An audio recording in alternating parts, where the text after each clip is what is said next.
To make a tomato sandwich, you will need the following items: bread, cheese, butter, mayo, and tomatoes. The type of tomato you use does not matter.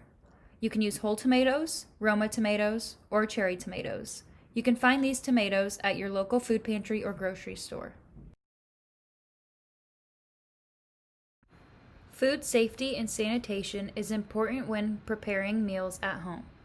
Make sure to wash your hands thoroughly using soap and water for 30 seconds. You also want to wash down your kitchen utensils, food preparation surfaces, including chopping boards and countertops, before and after preparing your fruits and vegetables. Washing your hands with soap and water prevents the spreading of germs onto food surface areas. After washing your hands, it's also important to clean your fruits and vegetables before eating, cutting, or cooking. Wash or scrub fruits and vegetables under running water, even if you do not plan to eat the peel. Germs on the peeling or skin can get inside fruits and vegetables when you cut them. Cut away any damaged or bruised areas before preparing or eating. Dry fruit or vegetables with a clean paper towel. You are now ready to cut your tomatoes using a clean, sharp knife and a clean cutting board. Make sure to take note of your hand positions when cutting. Use your pointer finger and thumb to grasp the sides of the blade near the handle for added control. Make sure to keep your other hand out of the way of the blade. Notice how the chef curves their fingers away from the knife while holding the tomato.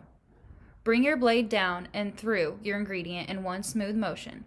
This will help you maintain control and produce a neater cut. When cutting Roma tomatoes, you may want to use a smaller knife to remove the stem from the top of the tomato, or you can just slice off the top. Continue cutting the tomato into 4 even slices. To prepare the sandwich, you'll need a medium to large skillet, butter knife, and spatula. You've already used the serrated knife and paring knife for the preparation of the tomatoes. Begin by spreading butter on one side of each slice of bread. The type of butter you use does not really matter. Just choose one that you like and is easy to spread. If you're looking for a healthy option, you should use whole grain bread instead of white bread. Whole grains are packed with nutrients including protein, fiber, B vitamins, antioxidants, and minerals. Turn your stove on to medium heat and place 1 slice of bread butter side down. Place 2 slices of cheese on top of the slice of bread. Here we're using sharp cheddar cheese, but feel free to use a cheese of your liking.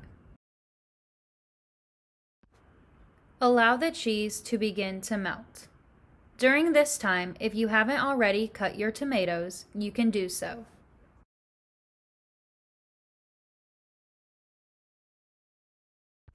While the cheese for our grilled tomato sandwich begins to melt, we're going to demonstrate how to make a regular tomato sandwich. Begin by spreading mayo on one side of 2 slices of bread.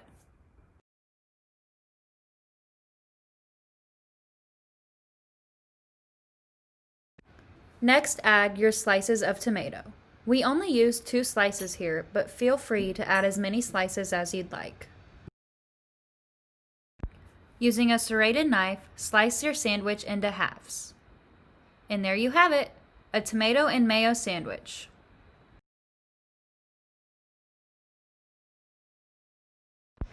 Now that our cheese is beginning to melt, we can add our tomatoes. Place the other slice of bread on top of the tomatoes, butter side up. Using your spatula, flip the sandwich to the other side so that the other side can begin to cook. Allow the sandwich to cook for an additional 3 to 5 minutes. You may want to check occasionally to make sure that the bread isn't burning.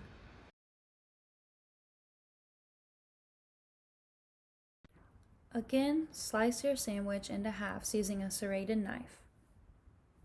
And there you have it, your grilled cheese and tomato sandwich. This sandwich is a great way to get a serving of vegetables in. Not to mention, tomatoes are the major dietary source of the antioxidant lycopene, which has been linked to many health benefits, including risk of heart disease and cancer. They're also a great source of vitamin C, potassium, folate, and vitamin K. They help boost the immune system, which is great for this time of the year.